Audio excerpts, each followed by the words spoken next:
Hi friends, welcome back to my channel. இன்றைக்கும் நம்ம சேனலில் உபயோகமான சில வீட்டு குறிப்புகள் தான் பார்க்க போகிறோம். அதுக்கு முன்னாடி இப்போ தான் என்னோடய சேனல் முதல் முறையாக பார்க்குறீங்கன்னா சப்ஸ்கிரைப் பண்ண மறந்துடாதீங்க. கூடவே பெல் சிம்பலையும் ப்ரெஸ் பண்ணிக்கோங்க. அப்போ தான் என்னோடய அடுத்தடுத்த வீடியோ உங்களுக்கு நோட்டிஃபிகேஷனில் கிடைக்கும். இதே மாதிரி நிறைய டிப்ஸ் வீடியோ நம்ம சேனலில் இருக்குது, கண்டிப்பாக செக் பண்ணுங்கள். இப்போ வாங்க வீடியோக்குள்ளே போயிடலாம். ஃபஸ்ட்டு டிப்ஸு, மரவள்ளிக்கிழங்கை எப்படி ஸ்டோர் பண்ணுறது அப்படிங்கிறதுக்கான டிப்ஸு தான்.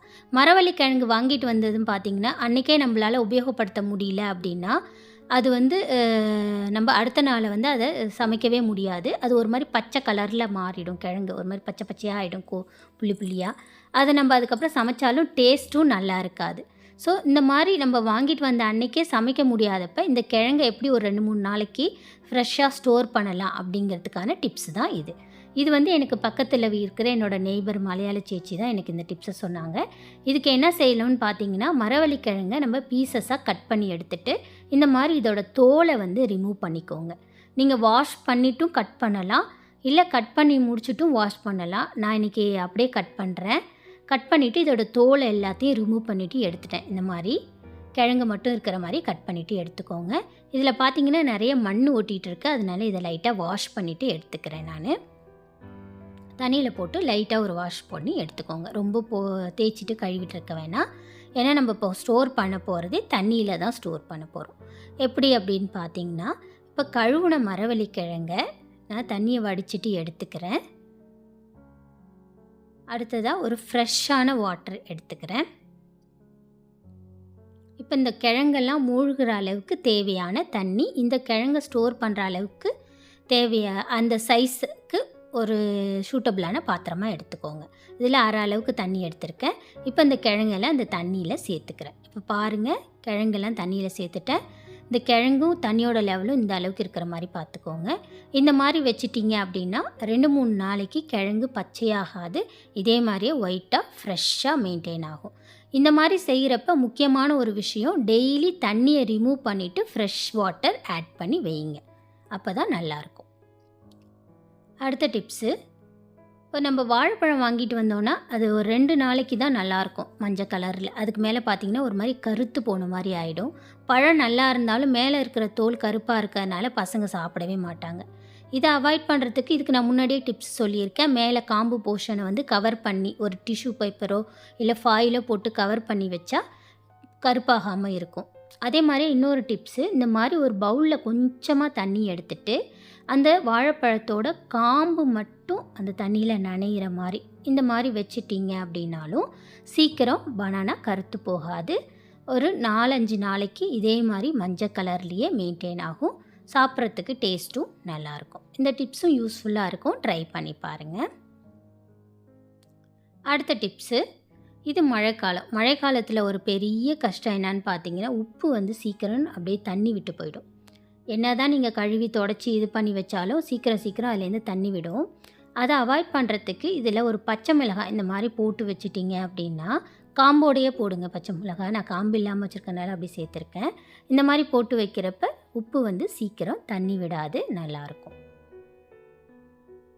அடுத்த டிப்ஸு, நம்ம பாத்திரம் வளர்க்கக்குள்ளே நம்ம கை பார்த்திங்கன்னா அரிக்க ஆரம்பிக்கும். எதனாலன்னா அந்த லிக்விடு, நம்ம பாத்திரம் வளர்க்குற அந்த லிக்விடு இருக்குது இல்லையா, அந்த லிக்விடோ சரி இல்லை சோப்போ சரி நம்மளோட ஸ்கின்னுக்கு ஒத்துக்காது. ஒரு விதமான அலர்ஜி மாதிரி வரும். கை நம்மன்னு அரிக்கும். பாத்திரம் தேய்ச்சிட்டு முடித்த உடனே பார்த்திங்கனாலே அந்த இது ஃபீல் ஆகும்.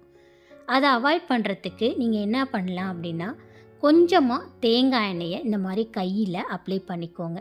பின்னாடி பக்கம் அந்த ஸ்கின் பக்கமும் சரி உள்ளங்கை போர்ஷன்லேயும் சரி நல்லா ஃப்ரீக்வெண்ட்டாக எல்லா ஏரியாவும் படுற மாதிரி அப்ளை பண்ணிவிட்டு இதுக்கப்புறம் பாத்திரத்தை கழுவுங்க. இப்போ பாருங்கள், நான் இந்த மாதிரி நல்லா கோகனட் ஆயில் அப்ளை பண்ணிவிட்டேன். இப்போது நான் அந்த பாத்திரங்களை வளர்க்குறேன்.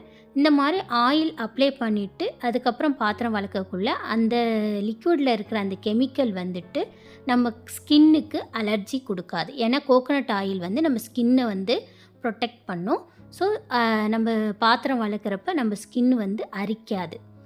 ஸோ கையும் நல்ல ப்ரொடெக்டிவாக இருக்கும் நமக்கு. ப்ளஸ் கையில் எந்த விதமான அரிப்பு நமைச்சல் இதெல்லாம் இல்லாமல் நம்ம ஸ்கின்னை ப்ரொடெக்ட் பண்ணிக்கலாம். இந்த டிப்ஸ் யூஸ்ஃபுல்லாக இருக்கும், ட்ரை பண்ணி பாருங்கள்.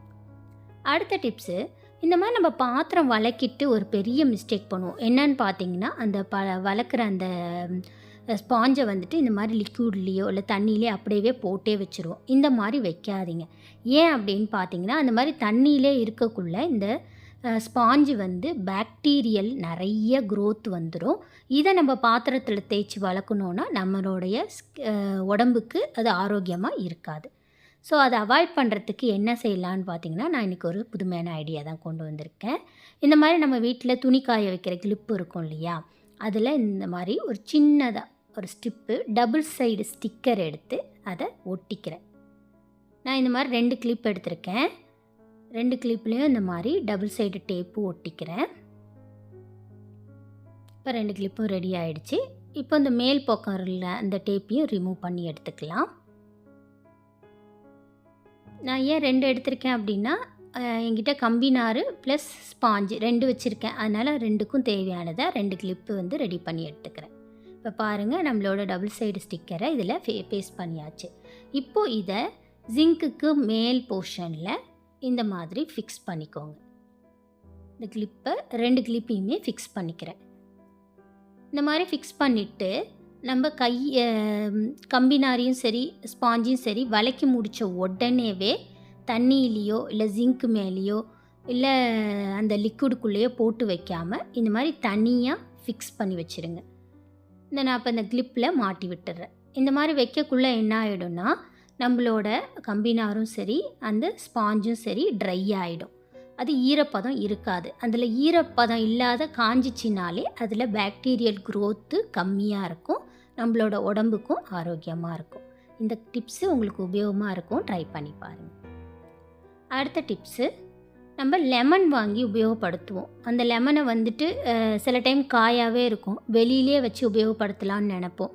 ஆனால் அது பார்த்திங்கன்னா சீக்கிரம் ட்ரை ஆகிடும், அப்படியே காஞ்சி போயிடும். இப்போ மழைக்காலம் தான், சீக்கிரம் காயாது.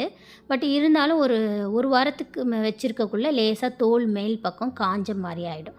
அதை அவாய்ட் பண்ணுறதுக்கு இது மேலே கொஞ்சமாக எண்ணெய் அப்ளை பண்ணிவிட்டு இந்த மாதிரி கோகோனட் ஆயிலோ இல்லை நல்லெண்ணெயோ தேய்ச்சி விட்டுட்டு இந்த மாதிரி போட்டு வச்சிட்டிங்க அப்படின்னா சுருக்கம் ஆகாது.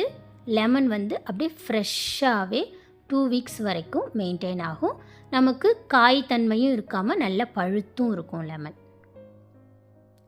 அடுத்த டிப்ஸு, நம்ம கஞ்சி சாதம் வடிக்கிற கஞ்சியை வந்து தூரம் ஊற்றிடுவோம். அதை உபயோகப்படுத்தவே மாட்டோம். ஓல்டன் டேஸ்லலாம் நம்ம சின்ன பிள்ளையாக இருக்கிறப்பெல்லாம் நம்ம அம்மா தேய்ச்சி விட்ருப்பாங்க. கஞ்சியில் சேக்காய் போட்டு தலை தேய்ச்சி விடுவாங்க. அது வந்து நம்மளுடைய முடிக்கு ரொம்பவே நல்லது. ஆனால் இப்போல்லாம் நம்ம அதை உபயோகப்படுத்துகிறதே இல்லை இல்லையா. அதை வந்து இப்போ நீங்கள் என்ன பண்ணலாம் அப்படின்னா, சாதம் வடிக்கிற கஞ்சை நாளே எடுத்து வச்சுட்டு மறுநாள் அதை தலை குளிச்சு, நார்மல் நீங்கள் ஷாம்பு போட்டு தலை குளித்தாலும் சரி, தலை குளித்த மறுபாடு அதை மேலே ஜஸ்ட்டு லாஸ்ட்டாக இந்த கஞ்சி தண்ணியை ஊற்றிட்டு தலையால் அலசினிங்கன்னா ஒரு கண்டிஷ்னர் மாதிரி நமக்கு இருக்கும் ஹேருக்கு. இதுவும் முன்னாடியே நீங்கள் கேள்விப்பட்டிருப்பீங்க. இதில் இன்னொரு டிப்ஸ் என்ன அப்படின்னு பார்த்தீங்கன்னா, இந்த கஞ்சி தண்ணியிலே நம்ம யூஸ் பண்ணுற ஷாம்பை ஊற்றிட்டு இந்த மாதிரி கலக்கிட்டு இதுக்கப்புறம் தேய்ச்சிங்கன்னா அந்த ஷாம்போட கெமிக்கல் வந்து நம்மளோடைய தலையை டைரெக்டாக அஃபெக்ட் பண்ணாது. ஹேரும் நமக்கு அப்படியே ட்ரை தன்மை இல்லாமல் சாஃப்டாக சில்கியாக இருக்கும். இந்த டிப்ஸ் எல்லாமே உங்களுக்கு ரொம்பவே யூஸ்ஃபுல்லாக இருக்கும். ட்ரை பண்ணி பாருங்கள். பிடிச்சிருந்தால் மறக்காமல் கமெண்ட் பாக்ஸில் கமெண்ட் பண்ணுங்கள்.